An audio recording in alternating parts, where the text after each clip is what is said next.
Hi students, welcome to Muprai Training Academy. PC Ultimate நம்ம அடுத்த series நம்ம பார்க்குறோம். ஓகேங்களா? PC Ultimate ஆல்ரெடி நீங்க போன தடவை கமெண்ட் பண்ணியிருந்த மாதிரி நான் இந்த ஆர்டிகல்ஸ் வீடியோ அது அடுத்த வீக்ல நம்ம போட்டுறோம் சொல்லியிருந்தோம். ஆல்ரெடி சீக்கிரமா போட்டுறோம் அந்த வாரத்தில். இன்னைக்கு நம்ம PC Ultimate நெக்ஸ்ட் சீரிஸ் போலாமா? ரைட், ஃபர்ஸ்ட் கொஸ்டின் போலாமா? ஃபர்ஸ்ட் கொஸ்டின் பாருங்க. 1969 எத்தனை வணிக வங்கிகள் தேசியமயமாக்கப்பட்டன? ஐ திங்க் 9th இருக்கும்னு நினைக்கிறேன் இந்த பாயிண்ட். 2 வருஷம் படிக்கணும். ஃபர்ஸ்ட் தேசியமயமாக்கல்னா என்னன்னு தெரிஞ்சுக்கணும். தேசியமயமாக்கல்னா என்னன்னா தனியார் கிட்ட இருந்து அரசாங்கம் அரசு விலைக்கு வாங்கிக்கும். ஓகேங்களா? இங்க என்ன விலைக்கு வாங்கிக்கிறாங்க? வங்கிகளை விலைக்கு வாங்கிக்கிறாங்க. அப்போ ஒரு காலத்துல 1969 தனியார் வங்கிகள் நிறைய இருந்தது. ஓகேங்களா? தனியார் வங்கிகள் அந்த டைம் தான் நிறைய இருந்தது. அதுல 14 வங்கிகள் கரெக்டா இந்த வருஷத்துல 14 வங்கிகளை அரசு தனியார் தேசியமயமாக்கிட்டாங்க. ஓகேங்களா? தனியார் கிட்ட இருந்து அரசு வாங்கியிருக்கு. இதுக்கு அப்படியே எதிர்ச்சொல் அப்படின்னு பாத்தீங்கன்னா தனியார் மயமாக்கல். அப்படின்னா என்ன? இப்ப ரீசெண்டா ஒரு 2 வருஷம் முன்னாடி அரசாங்கம் தன்னுடைய சொத்தை தனியார் கிட்ட வித்துரும். இதுக்கு பேர் தான் தனியார் கிட்ட இருந்து வாங்கினா தேசியமயமாக்கல், தனியார் கிட்ட வித்தா அதுக்கு தனியார் மயமாக்கல். எடுத்துக்காட்டி ஏர் இந்தியா, நமக்குன்னு ஒரு ஃபிளைட் கம்பெனி இருந்தது, அரசாங்கத்துக்குன்னு ஒரு ஃபிளைட் கம்பெனி ஏர் இந்தியா, அதை நம்ம வித்துட்டோம்ல, அதுக்கு பேரு தனியார் மயமாக்கல். ஓகேங்களா? அப்போ இதுல 3 வருஷம் படிக்கணும். ஆக்சுவலா 1900 தெளிவா படிச்சுக்கோங்க. நான் எழுதுறத ஸ்கிரீன்ஷாட் எடுத்து வச்சுக்கோங்க. 1969 14 வங்கிகளை தேசியமயமாக்கியிருக்காங்க. எத்தனை கோடி அப்படி பாத்தீங்கன்னா 50 கோடி செலவுல. ஓகேங்களா? இந்த கோடி உங்க புக்ல இருக்காது, இருந்தாலும் தெரிஞ்சுக்கோங்க. போன வருஷம் எஸ்ஐல வந்திருந்தது கொஸ்டின். அடுத்து 1980 6 வங்கிகளை தேசியமயமாக்குனாங்க. ஒரு 11 வருஷம் கழிச்சு. அதுக்கு செலவு பார்த்தீங்கன்னா லாஜிக் படி பார்க்கும்போது 14 வங்கிக்கு 50 கோடினா 6 வங்கிக்கு ஒரு 20 கோடி இருக்கும் அப்படின்னு நம்ம நினைப்போம். ஆனா இந்த 6 வங்கிகளும் பெரிய வங்கிகள், அதனால 200 கோடி செலவு. வித்தியாசம் பாருங்க. அடுத்து இன்னொரு படிக்கணும், அதை நான் மேல எழுதுறேன். ஏன் அப்படின்னா ரொம்ப வருஷம் முன்னாடி 1949 ரிசர்வ் வங்கியை தேசியமயமாக்கணும். ஓகேங்களா? அப்ப தேசியமயமாக்கல் அப்படிங்கிற வார்த்தை வந்தாலே 3 வருஷம் ஞாபகம் வந்துடணும். 49, 69, 80. அது 49 RBI ரிசர்வ் வங்கி, 69 14 தனியார் வங்கிகள், 80 6 தனியார் வங்கிகள், 50 கோடி 200 கோடி. RBIக்கு எத்தனை கோடிங்கிறத வெளிப்படையா சொல்லல. ஓகேங்களா? ரைட்டா? இதுதான். இது நீங்க ஸ்கிரீன்ஷாட் எடுத்து வச்சுக்கோங்க, ரொம்ப ஹெல்ப்ஃபுல்லா இருக்கும். ஓகேங்களா? நமக்கு இதுக்கு ஆன்சர் 14. அடுத்த கொஸ்டின் போலாமா? அடுத்து FDI உடைய விரிவாக்கம். ஓகேங்களா? பிசியை பொறுத்த வரைக்கும் இந்த மாதிரி எளிமையான கேள்விதான் இது, ஆனா கொஞ்சம் கன்ஃபியூஸ் ஆகக்கூடிய கேள்வி. ஓகேங்களா? நம்ம ஸ்கூல் புக்ல FDI FI எல்லாம் படிச்சிருப்போம், ஆனா அந்த வார்த்தையை ஆப்ஷன்ல பார்க்கும்போதுதான் கன்ஃபியூஸ் ஆகும். அப்ப நிறைய வார்த்தைக்கு விளக்கம் தெரிஞ்சுக்கணும். ஓகேங்களா? ஒன்னு FDI, அடுத்து FII. ஓகேங்களா? அடுத்து பாத்தீங்கன்னா MSP கேள்விப்பட்டிருப்பீங்க, 9th புக்ல இருக்குது. MSP, அதுக்கப்புறம் பாத்தீங்கன்னா 10th புக்ல இருக்குமே GDP, NDP, NNP. ஓகேங்களா? இதெல்லாம் படிச்சுக்கணும். Nipah, NIFA. ஓகேங்களா? இந்த மாதிரி வார்த்தைகளுடைய விரிவாக்கம், ஷார்ட் ஃபார்ம் கொடுத்திருப்பாங்க, அதோடைய விரிவாக்கம். ஓகேங்களா? அப்புறம் FEMA. ஓகேங்களா? FEMA, FERA ரெண்டுமே படிச்சுக்கணும். ஓகேங்களா? அதாவது ஃபாரின் எக்ஸ்சேஞ்ச் மேனேஜ்மெண்ட் ஆக்ட், அந்நிய நேரடி முதலீடு, அந்நிய செலவாணி மேலாண்மை சட்டம், இதுக்கு விரிவாக்கம். MSPனா குறைந்தபட்ச ஆதார விலை. ஓகேங்களா? குறைந்தபட்ச ஆதரவு விலை. ஓகேங்களா? MSP. GDPனா ஈஸியானது, ஊருக்கே தெரிஞ்சது, மொத்த உள்நாட்டு உற்பத்தி. NDPனா நிகர உள்நாட்டு உற்பத்தி. FDI நம்ம கேள்வி கேட்டிருக்காங்க. FIIனா அந்நிய நிறுவனங்கள் முதலீடு, ஃபாரின் இன்ஸ்டிடியூஷனல் இன்வெஸ்ட்மெண்ட் சொல்லுவாங்க, அந்நிய நிறுவனங்கள் முதலீடு. இப்ப FDI கேட்டிருக்காங்க, அந்நிய நேரடி முதலீடு. ஓகேங்களா? இங்கிலீஷ்ல படிச்சுட்டு தமிழ்ல படிச்சா கொஞ்சம் ஈஸியா இருக்கும், தெரிஞ்சவங்களுக்கு சொல்றேன். ஓகேங்களா? FDனா ஃபாரின் டைரக்ட் இன்வெஸ்ட்மெண்ட். ஓகேங்களா? Foreign direct investment. ஓகேங்களா? இப்போ ஃபாரின்னா அந்நிய, டைரக்ட்னா நேரடி, இன்வெஸ்ட்மெண்ட்னா முதலீடு. இதுதான் ஆன்சர். ஓகேங்களா? இப்போ தெளிவா பார்த்துக்கணும். இந்த மாதிரி இன்னும் நிறைய இருக்குது ஃபுல் ஃபார்ம். நான் ஒரு 5-10 எழுதி போட்டிருக்கேன். அது இதெல்லாம் முக்கியம், இதெல்லாம் எக்ஸ்பெக்டட் ஒண்ணு. ஓகேங்களா? இந்த FDI, GDP தான் நார்மல் எல்லாருக்குமே தெரியும். இப்போ MSP தான் கேட்டாங்கன்னா கொஞ்சம் தெளிவா படிச்சவங்களுக்கு ஆன்சர் பண்ற மாதிரி இருக்கும். நீங்க அதை மிஸ் பண்ணிடக்கூடாது. சரியா? குறைந்தபட்ச ஆதரவு விலை. அடுத்த கொஸ்டின் பாருங்க, ஜியோகிராஃபி கொஸ்டின். நம்ம அல்டிமேட் போடும்போது நிறைய இடத்துல ஜியாகிரபி தான், இந்த வேர்ல்டு ஜியாகிரபி கவர் பண்ணாம விட்டுருப்போம். ஓகே, அதான் நான் அதுக்கப்புறம் வரிசையா வேர்ல்டு ஜியாகிரபி நிறைய கொஸ்டின்ஸ் போடுறேன். இந்த 6th 7th கண்டங்களை ஆராயலான்னு ஒரு லெசன் இருக்குது, அதுல இருந்து ஒரு கொஸ்டின் வருது. ஓகே, அதனால நம்ம இதுக்கப்புறம் ஒவ்வொரு எபிசோடும் 2 கொஸ்டின் வந்து இந்த கண்டங்களை பற்றி நம்ம படிக்கலாம். ஓகே, இப்போ வாக்கியம் 1 2 வாக்கியம் ஸ்டேட்மெண்ட் கொஸ்டின் இருக்காங்க பாருங்க. புவி நடுக்கோடு ஆப்பிரிக்காவை 2 சம பாகங்களாக பிரிக்கிறது அப்படிங்கிறாங்க. புவி நடுக்கோடு ஆப்பிரிக்காவை 2 சம பாகமா பிரிக்கிறது. கடகரேகை, புவி நடுக்கோடு, மகர ரேகை போன்ற முக்கிய அம்சங்கள் கடந்து செல்லும் ஒரே கண்டம் ஆப்பிரிக்க கண்டம் அப்படின்னு சொல்றாங்க. ஓகே, நல்லா கவனிச்சுக்கோங்க. ஃபர்ஸ்ட் ஸ்டேட்மெண்ட் கவனிங்க. புவி நடுக்கோடுனா என்ன? நீங்க அதை பாக்குறதுக்கு முன்னாடி ஒரு 3 கோடை தெரிஞ்சுக்கணும். இல்லையா, 3 கோடை நான் தெளிவா சொல்லிடுவேன். இதுதான் உலக உருண்டை அப்படின்னு வச்சுக்கோங்க. கொஞ்சம் உருண்டையா வரைஞ்சிருக்கேன், கொஞ்சம் கோணமானதமா தான் இருக்கும். உலக உருண்டை. இதுல நடுவுல வரையக்கூடிய கோடு, அதாவது 0 டிகிரியில வரையக்கூடிய கோடுக்கு பேரு தான் ஈக்குவேட்டர் அல்லது புவி நடுக்கோடு அல்லது புவி நிலநடுக்கோடு அப்படி கூட சொல்லலாம். ஓகே, இங்க நடுக்கோடு தான் கொடுத்திருக்காங்க. ஓகேங்களா, புவி நடுக்கோடு அல்லது புவி நிலநடுக்கோடுன்னு சொல்லுவாங்க. 0 டிகிரி கரெக்டா பூமியை சரி பாதியா பிரிக்கும். அதுக்கு மேல அப்படின்னா, மேலனா லொகேஷன் அடிப்படையில வடக்கு பகுதி, வடக்குல கொஞ்ச தூரம் தள்ளி, அதாவது 23.5 டிகிரி. டிகிரி முக்கியம். ஓகே, 23.5 டிகிரி வடக்கு, இங்கிலீஷ்ல நார்த்து. ஓகேங்களா, இதுக்கு பேர் என்ன அப்படின்னு பாத்தீங்கன்னா, நம்ம இந்தியா வழியா போகுதுல கடகரேகை. ஓகேங்களா, கடகரேகை, டிராபிக் ஆஃப் கேன்சர் அப்படின்னு சொல்லுவாங்க. இதுக்கு கீழே அப்படியே இங்க 23.5 டிகிரி தெற்கு, தெளிவா லொகேஷன் படிச்சுக்கிறோம்ப்பா. கீழே வந்தா தெற்கு, மேல போனாதான் வடக்கு. இதுக்கு பேர் என்ன அப்படின்னு கேட்டாங்கன்னா மகர ரேகை. அப்படியே ஆப்போசிட், அதுக்கு ஆப்போசிட் இது. ஓகேங்களா, மகர ரேகை. ஓகேங்களா, இப்ப இதுல நமக்கு தெரிய வேண்டியது எந்தெந்த கோடி எந்தெந்த கண்டங்களை 2 சம பகுதியா பிரிக்குதுன்னு தெரிஞ்சுக்கணும். ஃபர்ஸ்ட் நான் ஒரு இடத்துல வரைஞ்சிடறேன் பாருங்க. இந்தியாவுடைய மேப் இங்கதான் இருக்கும். ஓகேங்களா, இப்படிதான் இருக்கும். ஓகேங்களா, அப்ப இந்தியாவை 2 சமமாக பிரிக்கக்கூடிய ஒரு கோடு கேட்டாங்கன்னா கடகரேகை, நமக்கே தெரியும். ஓகேங்களா, அடுத்து இங்க ஆஸ்திரேலியா இருக்கும். ஓகேங்களா, ஆஸ்திரேலியாவை 2 சம பகுதியாக பிரிக்கக்கூடியது கேட்டாங்கன்னா மகர ரேகை. அதே மாதிரி தென் அமெரிக்கா இருக்குல்ல, தென் அமெரிக்காவையும் கிட்டத்தட்ட 2 சம பகுதியா பிரிக்கக்கூடியதும் மகர ரேகை தான். சரி, புவி நடுக்கோடு எதை பிரிக்குது அப்படின்னா, புவி நடுக்கோடு ஆப்பிரிக்காவை 2 சமங்களாக பிரிக்கிறது. ஓகேங்களா, ஆப்பிரிக்காவை 2 சமங்களாக பிரிக்கும். ஆனா அதே ஆப்பிரிக்காவுக்கு இன்னொரு ஹைலைட் என்னன்னா, ஆப்பிரிக்கா இஸ் த ஒன்லி கண்டம். ஓகேங்களா, ஒரே கண்டம், 3 கோடுகளும் பாயக்கூடிய ஒரே கண்டம்னா அதுதான். ஏன்னா ஆப்பிரிக்காவோட தான் புவி நடுக்கோடு, கடகரேகை, மகர ரேகை 3 கண்டங்களை என்ன செய்யும், பாயும். ஓகேங்களா, இது ரொம்ப முக்கியமான பாயிண்ட். இப்ப நமக்கு தேவையான ஃபர்ஸ்ட் கோடு, ஃபர்ஸ்ட் ஸ்டேட்மெண்ட், புவி நடுக்கோடு ஆப்பிரிக்காவை 2 சம பாகங்களை பிரிக்கிறது. Yes, correct. அடுத்து கடகரேகை, புவி நடுக்கோடு, மகர ரேகை போன்ற முக்கிய அச்சங்கள் கடந்து செல்லும் ஒரே கண்டம். நான் சொன்னதுல ஆப்பிரிக்கா. முடிஞ்சு போச்சு, அவ்வளவுதான். 3 பாயுதுல முடிஞ்சு போச்சு. அப்ப 2 ஸ்டேட்மெண்ட்டும் சரி, கூற்று 1 மட்டும் 2 சரி. ஓகே, தெளிவா படிக்கணும். இந்த மாதிரி விஷயத்தான் நீங்க மனப்பாடம் பண்றதை விட நான் ரஃபா மேப் வரைஞ்சு போட்டிருக்கேன். நீங்க கூகுள் போனீங்கன்னாலும் ஸ்கூல் புக் எடுத்து பார்த்தீங்கன்னா மேப் அச்சஸ்ல ரியலா இருக்கும். அந்த மேப் பார்த்துட்டீங்கன்னா கண்ணால இமேஜா பார்க்கும்போது ரொம்ப சுலபமா மைண்ட்ல ஏறும். அதனால அந்த மாதிரி பண்ணீங்கன்னா கொஞ்சம் ஈஸியா இருக்கும். ஓகேங்களா, ஏட்டா இது பாத்துக்கோங்க. அடுத்து நல்ல முக்கியமான கொஸ்டின் பா, இதெல்லாம் எக்ஸ்பெக்டட், இதெல்லாம் இந்த மாதிரி கேள்வி கேட்கலாம். அடுத்து ரொம்ப எளிமையான கொஸ்டின். டேஸ் என்பவர் இருண்ட கண்டம் என்ற வார்த்தையை முதல் பயன்படுத்தினார். ஃபர்ஸ்ட் இருண்ட கண்டம்னா எந்த கண்டம் தெரிஞ்சுக்கணும், ஆப்பிரிக்கா தான். ஓகேங்களா, ஏன் சார் ஆப்பிரிக்காவை இருண்ட கண்டம் சொல்லுவாங்க அப்படின்னு எல்லாரும் டக்குன்னு சொல்றது கருப்பின மக்கள் அதிகமா இருக்காங்க அதெல்லாம் இருண்ட கண்டம் அப்படின்னு சொல்லுவாங்க. அது தவறு, அப்படி கிடையாது. ஓகே, கருப்பின மக்கள் இருக்கிறதுனால இருண்ட கண்டம்ங்கிறது கிடையாது.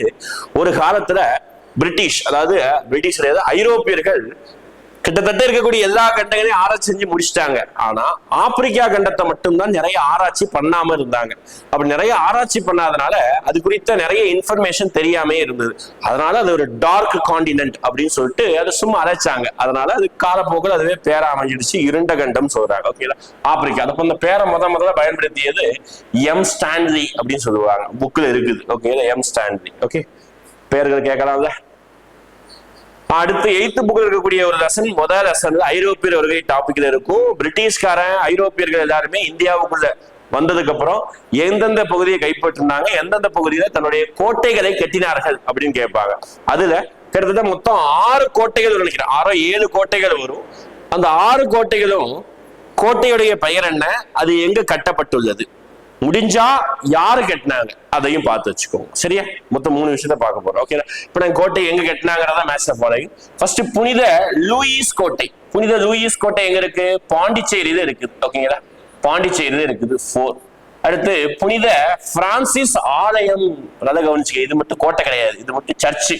ஆலயம் மட்டும் தான் கேரளாவில் இருக்கும், ஞாபகம். அது மட்டும் தான் எக்ஸப்ஷன், மீதி எல்லாம் கோட்டை தான். புனித டேவிட் கோட்டை. டேவிட் நம்ம ஊருக்கார பையன் அப்படின்னு ஞாபகம், கடலூர்ல இருக்குது. ஓகேங்களா? கடலூர். புனித ஜார்ஜ் கோட்டை. பிரிட்டிஷ்கார முதலா கெட்டி முடிச்ச ஒரு கோட்டைனா ஜார்ஜ் கோட்டை தான். ஓகேங்களா? நம்ம ஊர்ல இருக்கு, சென்னையில இருக்குது. அப்போ 4312 4312 4312 ஆப்ஷன் ஏ முடிஞ்சு போச்சு. ஓகேங்களா? இது எல்லாமே இந்த 2 கோட்டை இருக்கு. ஒண்ணு வந்து வில்லியம் கோட்டை, நோட் பண்ணி வச்சுக்கோங்க. வில்லியம் கோட்டை. வில்லியம் கோட்டை எங்க இருக்குன்னா கல்கத்தாவில் இருக்குது. ஓகே, கல்கட்டாவில் இருக்குது. இன்னொன்னு வந்து கெல்ட்ரியா கோட்டை, அதையும் எழுதி வச்சுக்கோங்க, அது ரொம்ப முக்கியம், நிறைய பேருக்கு தெரியாது. ஓகேங்களா? இது நீங்க படிச்சு வச்சுக்கோங்க, கேள்வி கேட்டாங்கன்னா நிறைய பேர் கொஞ்சம் அவுட் ஆக வாய்ப்பு இருக்குது. ஓகேங்களா? கெல்ட்ரியா கோட்டை வந்து பழவேற்காடுல இருக்குது. ஓகேங்களா? இதுல வித்தியாசமா கோட்டையை கட்டினது யாரும் படிச்சா மேக்சிமம் எல்லா கோட்டை, ஜார்ஜ் கோட்டை, வில்லியம் கோட்டை எல்லாமே பிரிட்டிஷ்காரர் தான் கட்டியிருப்பாங்க. இந்த கெல்ட்ரியா கோட்டை பாத்தீங்கன்னா டச்சுக்காரர்கள் கட்டியிருப்பாங்க. டச்சுக்காரர்கள் பழவேற்காடு பகுதியை பெருமளவுக்கு வச்சிருப்பாங்க. அப்போ கெல்ட்ரியா கோட்டை கட்டியது டச்சுக்காரர்கள். அடுத்து வந்து பாத்தீங்கன்னா நம்ம பிரான்சிஸ் ஆலயம், லூயிஸ் கோட்டை கட்டினது கேட்பாங்க. லூயிஸ் கோட்டை கட்டினது பிரெஞ்சுக்காரர்கள். ஓகே, லூயிஸ் கோட்டை கட்டினது யாரு? பிரெஞ்சுக்காரர்கள். அவ்வளவுதான். இது யாரு கட்டினாங்கிறது 2 மட்டும் எக்ஸப்ஷன், பார்த்து வச்சுக்கோங்க. 6 கோட்டைகளும் எங்கெங்க இருக்குதுங்கிறத பார்த்து வச்சுக்கோங்க. சரிங்களா? மேற்படி எல்லா கோட்டையும் பிரிட்டிஷ்காரன் கட்டினது சொல்லிட்டால. அடுத்து துருவ வம்ச அரசர்கள் மிகவும் போற்றுதலுக்குள்ளான டேஸ் ஆவர். போற்றுதலுக்குரியவர் யார்? துருவ வம்சம். அப்போ வம்சம் படிக்கணும்னு சொன்னேன். மொத்தம் 2 அரச குலத்துலதான் வம்சங்கள் படிச்சுக்கணும்னு சொல்லியிருக்கேன். ஒண்ணு டெல்லி சுல்தான்ல வம்சத்தை படிச்சுக்கணும். ஓகேங்களா? அடிமை, கில்ஜி, ஷார்ட்கட் பார்த்திருக்கோம். ஓகேங்களா? அடுத்து விஜயநகர பேரரசுல வம்சம் இருக்கும். மொத்தம் 4 வம்சங்கள். ஓகேங்களா? சங்கம வம்சம், சாக், அடுத்து சாலுவ வம்சம், துருவ வம்சம், ஆரவீடு வம்சம். மொத்தம் 4 வம்சம் தான். வருஷம் முக்கியம். அதுல ஆக சிறந்த மன்னர் விஜயநகர பேரரசுலையும் சரி, நம்ம துருவ வம்சத்திலையும் சரி யாரு அப்படின்னு பாத்தீங்கன்னா நம்ம கிருஷ்ணதேவராயர். அவர் தான் துருவ வம்சத்தில் மிகவும் போற்றுதலுக்குள்ளான மன்னர்னா அது கிருஷ்ணதேவராயர் தான். 1509 இருந்து 1529 வரைக்கும் ரூல் பண்ணிருப்பாங்க. இவர் காலத்துலதான் அஷ்ட திக் கஜம் அப்படின்னு சொல்லிட்டு ஒரு அமைப்பை வச்சிருப்பாரு. ஓகேங்களா? அஷ்ட திக் கஜம் அப்படின்னு அமைப்பு வச்சிருப்பாரு. 8 அறிஞர்களை கொண்ட அவை. ஓகேங்களா? மேற்படி ஒரு புக் எழுதியிருப்பாரு, 3 புக் எழுதியிருப்பாரு. ஜாம்பாவதி கல்யாணம், உஷா பர்ணயம் அப்படின்னு சொல்லிட்டு புக்ஸ் எழுதியிருப்பாரு. அப்புறம் அமுக்த மல்யுதா 3 புக்ஸ் எழுதியிருப்பாரு. மேற்படி கிருஷ்ணதேவராயர் தான் இந்த முக்கியமான நகரங்களை கைப்பற்றியிருப்பார். அந்த துங்கபத்ரா நதிக்கரையில் இருக்கக்கூடிய ரைச்சூர் பகுதியை கைப்பற்றியிருப்பாரு. ஓகேங்களா? முக்கியமான நல்ல வலிமை வாய்ந்த மன்னர் சொன்னா கூட கிருஷ்ணதேவர் தான். நாயக்கர் முறையை உருவாக்குனதும் கிருஷ்ணதேவராயர் தான். ஆந்திர போஜர் என்ற பட்டப்பெயரை உடையவரும் இவரை. ஓகேங்களா? ராய கோபுரங்களை கட்டியிருப்பார். ஓகேங்களா? ரைட், ரொம்ப முக்கியம். அடுத்து பாமினி அரசல் ஒரு கொஸ்டின். ஷா நாமாவை எழுதியவர். நிறைய புக்ஸ் இருக்கும்பா. இப்ப சொன்னதுல கிருஷ்ணதேவராயர் பத்தி ஒரு 3 புக்ஸ் இருக்குது. பத்தி இல்ல, அவர் எழுதின ஒரு 3 புக்ஸ் இருக்குது. தென்னாதிராமன் எழுதிய ஒரு புக் இருக்குது, பாண்டுரங்க மகாமத்தியம். அதே மாதிரி பாமினி அரசு ரொம்ப முக்கியமான ஒரு புத்தகம்னா ஷா நாமா. ஃபேமஸான பொயட் எழுதியது பிர்தௌசி. ஃபேமஸான புக்குப்பா. இந்த ஷா நாமால தான் இந்த நீலக்கல் சிம்மாசனத்தை பத்தி ஒரு குறிப்பு எழுதியிருப்பாங்க. ஓகேங்களா? பச்சை நீலம் கலந்த சிம்மாசனத்தை பத்தி குறிப்பு இருக்கும். ஷானாமா, பிர்தௌசி. மேற்படி இந்த ஆப்ஷன் இருக்கக்கூடிய இபின் பதுதா, இவர் ஒரு டிராவலர், மொராக்கோ நாட்டு டிராவலர். ஓகேங்களா? மொராக்கோ நாட்டு பயணி. மொராக்கோ நாட்டு பயணி. நிக்கோலா டி கோண்டி பாத்தீங்கன்னா இட்டாலி நாட்டு பயணி. ஓகேங்களா? டோமிகோ பயஸ் வந்து பாத்தீங்கன்னா போர்ச்சுகீஸ் நாட்டு பயணி. ஓகேங்களா? போர்ச்சுகல் நாட்டு பயணி. ஓகேங்களா? யார் யாரும் எந்த நாட்டு பயணி பார்த்துக்கணும். சரிங்களா? ரைட். அடுத்த கொஸ்டின். வீரபாண்டிய கட்டபொம்மனின் சகோதரர்கள் யார்? அருமையான கதை. நம்ம போன வாரம் தான் பிசிக்கு எடுத்திருப்போம் கிளாஸ்ல. ஓகேங்களா? வீரபாண்டிய கட்டபொம்மனை பத்தி. வீரபாண்டிய கட்டபொம்மன் சகோதரர்கள் யாரு கிட்ட? வீரபாண்டிய கட்டபொம்மன் ஃபர்ஸ்ட் யாரு, எந்த பகுதியில இருந்து எந்த டாபிக்ல வராரு? இவர் ஒரு பாளையக்காரர். ஓகேங்களா? மொத்தம் 72 பாளையங்கள்ல இவர் வந்து பாத்தீங்கன்னா நம்ம கிழக்கு பாளையத்தை சேர்ந்தவர். ஓகே, 72 பாளையங்கள்ல கிழக்கு மேற்குன்னு பிரிப்பாங்க. அதுல கிழக்கு பாளையத்தை சேர்ந்தவர் தான் தெலுங்கு மக்கள் ரூல் பண்ணிருப்பாங்க. இவர் தெலுங்கர் தான் வீரபாண்டிய கட்டபொம்மன். ஓகேங்களா? அப்ப இவர் வந்து 72 பாளையங்கள்ல ஒண்ணு. இவருடைய பாளையத்துக்கு பேர் என்ன சொல்லுவாங்கன்னா பாஞ்சாலக்குறிச்சி பாளையத்தை சேர்ந்தவர். ஓகேங்களா? 1. இவருக்கு 2 தம்பிங்க. ஒருத்தன் பேரு ஊமத்துறை, இன்னொருத்தன் பேரு செவத்தையா. அப்ப இங்க ரெண்டுமே இருக்குது. ஆப்ஷன் டி பாருங்க, ஏ அண்ட் பி இருக்குது. அப்ப இதுதான் சூஸ் பண்ணணும். டக்குன்னு ஏ பார்த்துட்டு தம்பி பேரு ஊமத்துறை டக்குன்னு டிக் பண்ணிடக்கூடாது. 4 ஆப்ஷனையும் படிக்கணும். ஏன்னா 2 தம்பி இருக்காங்க, ஊமத்துறை செவத்தையா. ஆப்ஷன் சி இருக்கா சிவசுப்பிரமணியம். இவர் யாரு சார் அப்படின்னா ஒண்ணும் கிடையாது. இவர் யாருன்னா நம்ம அமைச்சர். யாருடைய அமைச்சர் அப்படின்னு பாத்தீங்கன்னா வீரபாண்டிய கட்டபொம்மனுடைய அமைச்சர். மேற்படிப்பட்ட வீரபாண்டிய கட்டபொம்மன் எங்க தூக்குல போட்டாங்கன்னு கேட்பாங்க. ஓகேதா, அக்டோபர் 17 தூக்குல போட்டிருப்பாங்க. 1799 தூக்குல போட்டிருப்பாங்க. கயத்தாறு கோட்டையில் புளிய மரத்து அடியிலே தூக்குல போட்டிருப்பாங்க. ஓகேங்களா, எல்லாத்தையும் படிக்கணும். கயத்தாறு கோட்டையில் புளிய மரத்து அடியில தூக்குல போட்டிருப்பாங்க. மேஜர் பேனர்மேன் அவர் தான் வந்து ஒரு கேலி கூத்து பண்ணி ஒரு தூக்குல போட்டிருப்பாங்க. மேற்படி வீரபாண்டிய கட்டபொம்மனை பத்தி பாயிண்ட பொறுத்த வரைக்கும் வேற எதுவும் கிடையாது. மேற்படி சிவசுப்பிரமணியத்தை நாகலாபுரத்து தூக்குல போட்டிருப்பாங்க. சுப்பிரமணியன் அப்படின்னா முருகன் அர்த்தம். முருகனுடைய வாகனம் மயில் தாண்டி நாகம் இருக்கு வச்சுக்கோங்க, பாம்பு இருக்கு வச்சுக்கோங்க. இப்ப நாகலாபுரம் சிவசுப்பிரமணியம். ஊமத்துறையும் செவத்தையாவையும் சொந்த ஊரே தூக்குல போட்டாங்க. 1801 எந்த ஊர்னா பாஞ்சாலங்குறிச்சி தூக்குல போட்டாங்க. சரியா, யாரு எங்க தூக்குல போட்டாங்க இந்த ரசம் மேக்சிமம் முக்கியம். மேற்படி வீரபாண்டிய கட்டபொம்மன் எந்த ஊருக்காரு அதை பாத்துக்கோங்க. அந்த அவத்தையில யாரெல்லாம் சண்டை போட்டாங்க, தலைவர் கலெக்டர் இருப்பார்ல நம்ம ஜாக்சன், அவரால்தான் பிரச்சனை ஆரம்பிக்கும். 3310 பகோடா, இந்த வார்த்தை தான் முக்கியம். பெண்டிங் வச்சிருப்பாங்க. அதுக்கப்புறம் திருப்பி எல்லாத்தையும் கெட்டிடுவாரு. மீதி 1080 பகோடா தான் பெண்டிங் வச்சிருப்பாரு. இந்த கதையெல்லாம் கொஞ்சம் படிச்சீங்கன்னா இந்த டாபிக் ரொம்ப எளிமையா தான் இருக்கும். சரியா, கதையோட படிச்சுன்னா ஈஸி தான். அடுத்து முத்துவடுகநாதர் எந்த போரில் கொல்லப்பட்டார்?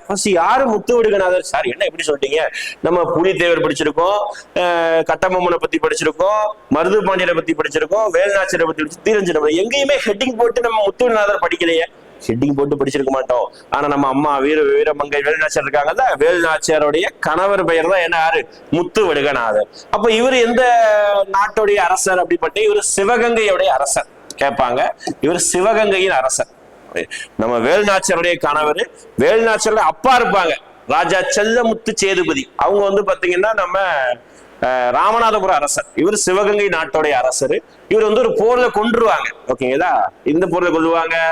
1772 காளையார் கோவில் போர்ல கொல்லுவாங்க. யார் கொல்லுவாங்கன்னா 2 பேருக்கு சொன்ன, ஒண்ணு முத்துவடுகநாதருக்கும் இன்னொன்னுக்கும் மேஜர் ஃபான்ஜோர் அப்படின்னு சொல்லுவாங்க அவர் பேர்.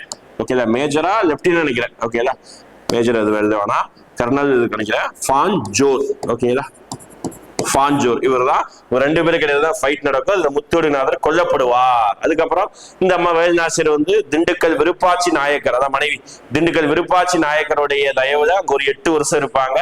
மீண்டும் சிவகங்கை கைப்பற்றப்பட்டது 1780 தான் மீண்டும் சிவகங்கை கைப்பற்றப்பட்டிருக்கும். ஓகேங்களா, இப்போ காளையார் கோவில் ஊர் வந்து ரொம்ப முக்கியம். இன்ன வரைக்கும் இந்த ஊர்ல தான் இருக்குது. ஓகே, அடுத்து களக்காடு போர் யார் டாபிக்ல வரும்? பூலித்தேவர் டாபிக்ல வரும். ஓகேங்களா, களக்காடு போர் பூலித்தேவருக்கும் மாபுஸ்கானுக்கும் நடைபெறும் அந்த சண்டை. ஓகேங்களா, அந்த சண்டையில வந்து பாத்தீங்கன்னா பூலித்தேவர் ஜெயிச்சிருவாரு. ஏன்னா பூலித்தேவர் கிட்ட 2000 படைகள் இருக்கும்.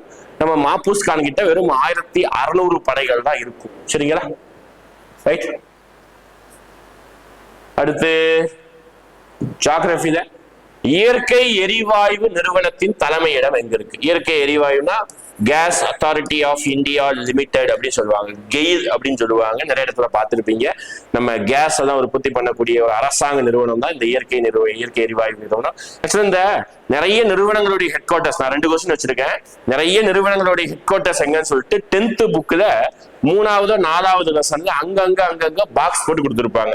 அந்த பாயிண்ட் எல்லாமே நம்மளுடைய டூயினோ புத்தகத்திலே இருக்கும். டூயினோ புத்தகம் வாங்கி படிச்சீங்கனாலே ரொம்ப ஹெல்ப்ஃபுல்லா இருக்கும் இந்த மாதிரி பாயிண்ட்கள். ஓகேங்களா, அப்ப அதுல வந்து பாத்தீங்கன்னா இயற்கை எரிவாயு நிறுவனம் வந்து புது டெல்லியில இருக்கு. ஓகேங்களா, புது டெல்லியில இருக்கு. ஓகேங்களா, இது அல்லாம ஒடிசாவில வந்து பாத்தீங்கன்னா நால்கோ அலுமினியம் சம்பந்தமான ஒரு இருக்கும், அதுவும் இருக்கும். ஹைதராபாத்ல வந்து பாத்தீங்கன்னா நம்ம ஹைதராபாத்ல தான் நான் ஃபெரஸ் நினைக்கிறேன் இரும்பு சாரா நிறுவனங்களுடைய தலைமையகம் இருக்கும். நாக்பூர்ல வந்து மாங்கனீஸ் லிமிடெட் இருக்கும். ஓகே, MOIL சொல்லுவாங்க, மாங்கனீஸ். ஓகேங்களா, மாங்கனீஸ் தாது இருக்குது, அதோடைய கம்பெனி வந்து பாத்தீங்கன்னா நாக்பூர் இருக்கும். மாதிரி ஒவ்வொரு ஊர்லயும் ஒவ்வொரு நிறுவனங்கள் இருக்கும். சென்னையில ஒண்ணு இருக்கும். ஓகேங்களா, காற்றாலை நிறுவனம் இருக்கும். அடுத்து பாருங்க, அதே மாதிரி இன்னொரு கேள்வி கேட்கிறாங்க பாருங்க, இந்திய நிலக்கரி நிறுவனம் கோல் இந்தியா லிமிடெட். ஓகேங்களா, கோல் இந்தியா லிமிடெட் அப்படின்னு சொல்லுவாங்க. ஓகேங்களா, இது எங்க இருக்கு அப்படின்னு பாத்தீங்கன்னா கோல்னாலே நமக்கு கொல்கத்தா தான். கோல் கொல்கத்தா அந்த மாதிரி ஞாபகம் வச்சுக்கோங்க. நிலக்கரி கல்கத்தால இருக்குது. ஓகேங்களா, ரைட். ஏன்னா ஒவ்வொரு அந்த காலத்துல பிரிட்டிஷ் பிரிட்டிஷ் இருக்கும்போது உருவாக்கப்பட்டதுதான், அதனால கல்கத்தால வச்சிருக்காங்க. அடுத்து முதல் லெசன்ல ஆறுகளை பத்தி வரும், ஓகேங்களா, ஜியோகிராஃபில 10th. அதுல விருத கங்கா அப்படின்னா எந்த நதி அப்படி கேட்கிறாங்க. இப்ப கங்கானா தெரியும், இந்தியாவிலே நீளமாக ஓடக்கூடிய ஒரு நதி அப்படின்னா கங்கை நதி தான். அப்ப அந்த நதி அது வந்து நார்த் இந்தியாவில நீளமானது, ஓகேங்களா. அதே மாதிரி சவுத் இந்தியாவில கங்கை மாதிரியான ஒரு நீளமான நதி என்ன நதி அப்படின்னு கேட்கிறாங்க. அப்போ சவுத் இந்தியா அப்படி எடுத்துக்கிட்டீங்கன்னா ஒரு சில ஆறுகள் தான் நீங்க படிப்பீங்க, ஓகேங்களா. இப்படி இங்க ஒடிசா பக்கத்துல கோதாவரி பாயும், இங்க பாத்தீங்கன்னா ஃபர்ஸ்ட் மகாநதி, சாரி மாத்தி சொல்லிட்டேன். ஃபர்ஸ்ட் ஒடிசாவில மகாநதி பாயும், இங்க வந்து கோதாவரி பாயும், இங்க வந்து கிருஷ்ணா பாயும், இங்க தமிழ்நாட்டுல வந்து காவிரி பாயும், ஓகேங்களா. K okay. இதுக்கு என்ன ஷார்ட்கட்டு, நார்த் இந்தியாவில இருந்து சவுத் இந்தியா வரைக்கும் பாயும் போது mgk² அப்படின்னு படிக்கணும்னு சொல்லியிருக்கேன், ஓகே.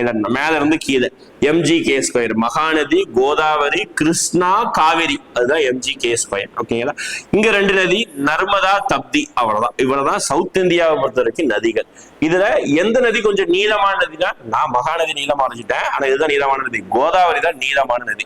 அதனாலதான் அதை விருத கங்கா அப்படின்னு சொல்லுவாங்க. கிட்டத்தட்ட 1465 கிலோமீட்டர் நீளமுடையது கோதாவரி, ஓகேங்களா. கிருஷ்ணாவும் கொஞ்சம் நீளமானதுதான், கொஞ்சம் கம்மி, 1400 கிலோமீட்டர் தான் நீளமுடையது, ஓகேங்களா. யமுனால லிஸ்ட்ல இருக்கக்கூடாது, அதாவது நார்த் இந்தியாவில ஓடுது, ஓகேங்களா. ரைட். மேற்படி கோதாவரி பார்த்தீங்கன்னா எங்க உருவாகுதுன்னு கேட்கலாம். மகாராஷ்டிராவில நாசிக் மாவட்டத்துல உருவாகுது, ஓகேங்களா, கோதாவரி. அதுக்கப்புறம் பாத்தீங்கன்னா உங்களுக்கு மகாராஷ்டிராவில நாசிக்ல உருவாகுது.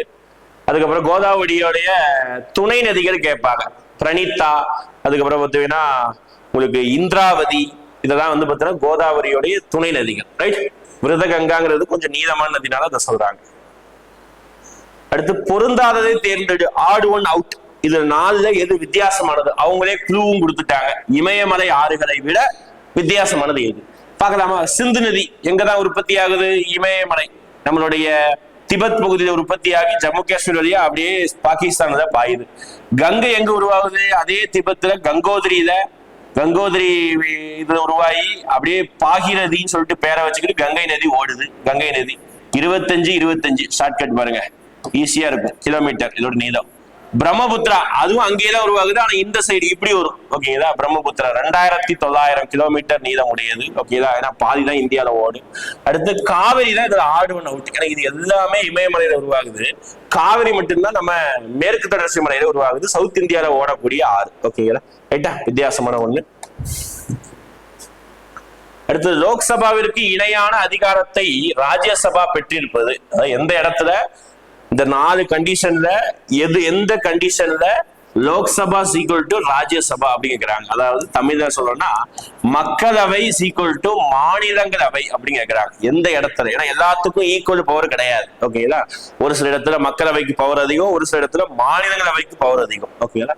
பார்க்கலாமா. ஃபர்ஸ்ட் அரசாங்கத்தை நீக்குவதுல 2க்கு ஈக்குவல் பவர் இருக்கான்றதை யோசிச்சு பாருங்க. இப்போ மோடி அரசாங்கம் இருக்குது, மோடி அரசாங்கத்தை கவிழ்க்கணும், மோடி அரசாங்கத்தை வீழ்த்தணும் அப்படின்னா அதுல ராஜ்யசபாவுடைய பங்கு தேவையே இல்லை, லோக்சபாவுடைய பங்கு இருந்தா மட்டும் போதும், ஓகேங்களா. அப்ப இங்க இணையான அதிகாரம் கிடையாது, முதல் ஸ்டேட்மெண்ட் தப்பு, ஓகேங்களா.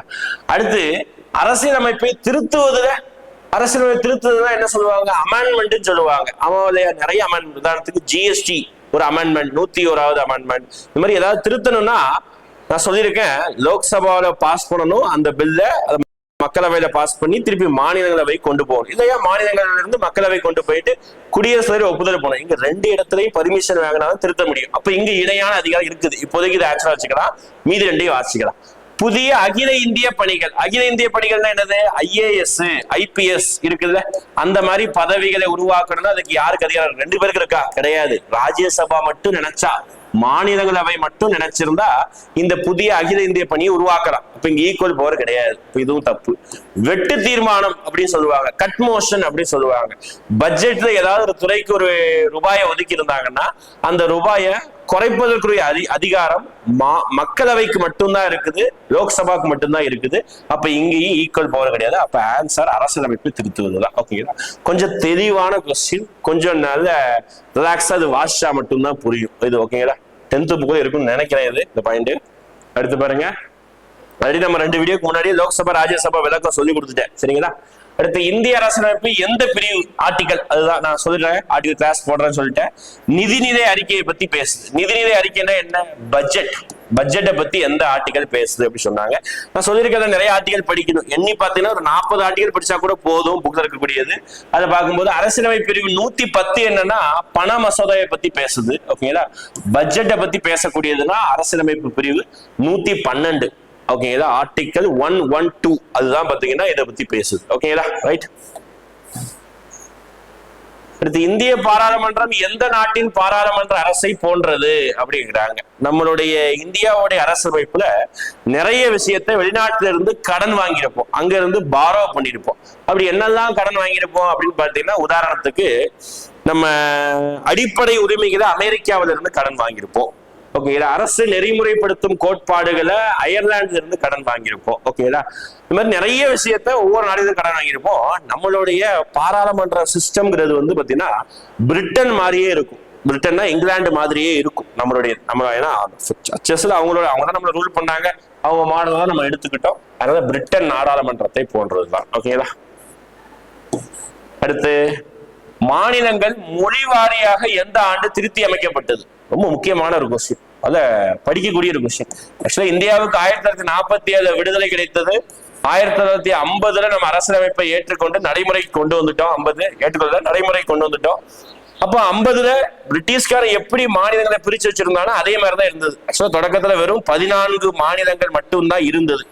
அதுக்கப்புறம் காலப்போக்கில், அதுவும் மெயினா என்னென்ன மாநிலம் ஃபேமஸான மாநிலம்னா, இங்க பெரிய ஒரு மாநிலம் இருக்குப்பா, மாநிலம் மட்ராஸ் மாநிலம் அப்படின்னு சொல்லுவாங்க, மதராஸ் மாநிலம். இங்க பம்பாய் மாநிலம், கல்கத்தா மாநிலம், பீகார் மாநிலம், அதான் யுனைடெட் ப்ராவின்ஸ் சொல்லுவாங்க, ஓகேங்களா? இந்த மாதிரி அங்கங்க ஒடிசா மாநிலம், இந்த மாதிரி இருந்தது. இதுல மட்ராஸ் மாநிலம் கொஞ்சம் சைஸ்ல பெருசு, நிறைய பேர் வாழக்கூடிய ஒரு பகுதி. தெலுங்கு மக்களுக்கும் தமிழ் மக்களுக்கும் ஒரு போட்டி இருந்தது அந்த இடத்துல. மீதி எல்லா இடத்துலயும் ஒரே மொழி. இங்க பார்த்தீங்கன்னா குஜராத்தி மராத்தி மட்டும்தான், இங்க பெங்காலி பேசுறவங்க மட்டும்தான், இங்க பீகாரி மட்டும்தான், இங்க ஹிந்தி மட்டும்தான், இங்க ஒடிசா மட்டும்தான். ஆனா நம்ம ஊர்ல மட்டும்தான் இந்த மொழி ரீதியாகவும் கொஞ்சம் ஃபைட் பிரச்சனை இருந்தது. அடிதடி சண்டை தான் கிடையாது, சும்மா அரசியல் தான் பிரச்சனை. தமிழனா தெலுங்கு பேசுறானா அப்படின்னு சொல்லிட்டு ஒரு பெரிய ஒரு போட்டி இருந்தது 1950 51 அந்த டைம்லயே. அப்பதான் ஒருத்தர் இருக்காரு 1953 ஒருத்தர் சின்னதா போராட்டத்தை ஆரம்பிச்சாரு.